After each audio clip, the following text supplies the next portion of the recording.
Do you recall Jasper Carrott, the cheeky British comedian who became well known in the 1970s and 1980s, thanks to his deadpan wit and endearing anecdotes? You might imagine him giving one-liners on stage, but now we're going to give you a behind look at his current lifestyle, and the tale is just as unexpected as one of his Watch until the finish, because Jasper's trip will simultaneously make you laugh and cry.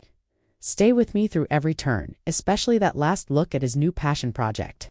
5 years ago, Jasper, who is now 78, made the decision to leave the limelight and give up the comedy tour in favor of peace and quiet in the country, in the undulating Cotswolds. He and his spouse took up residence in a renovated Victorian farmhouse that featured honey-toned stone walls, a sprawling rose garden, and a vista of sheep grazing beneath the renowned English mist. The first exclusive image features Jasper standing on the front porch, wearing a cable-knit sweater and well-worn trousers.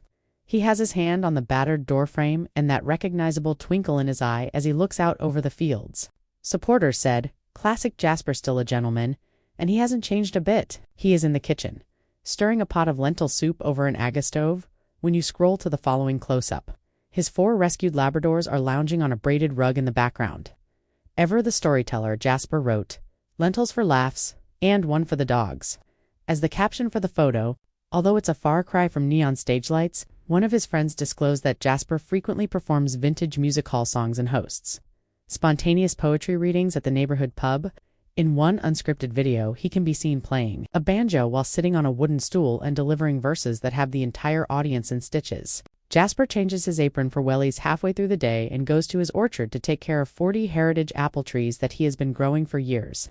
He is shown in another picture carefully trimming branches, which he refers to as meditation for the mind. "Comedy was my first love, but these apples ... they teach patience," he said to a local newspaper.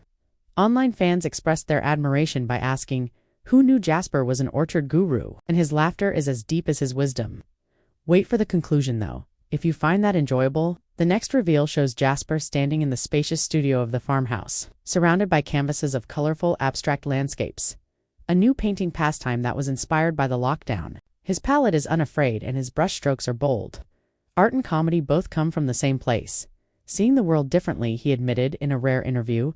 In the last image, he is shown agreeing to a solo show next spring with a modest London gallery. His paint-splattered smock frames his cheeky smile as he beams at the camera, demonstrating that creativity is ageless. What lessons can we take away from Jasper Carrott's transformation?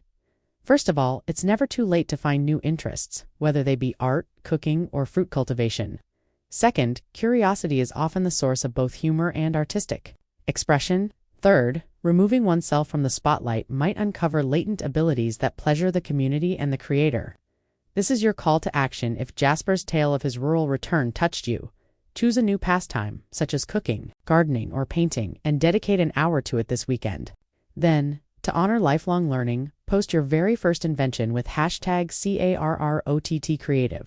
And because laughing like art never goes out of style, pull out one of Jasper's vintage comedy albums whenever you need a laugh, because you're reminded that the finest jokes in life are the ones we make up for ourselves when a comedy legend leaves the stage to work in studios and orchards and succeeds.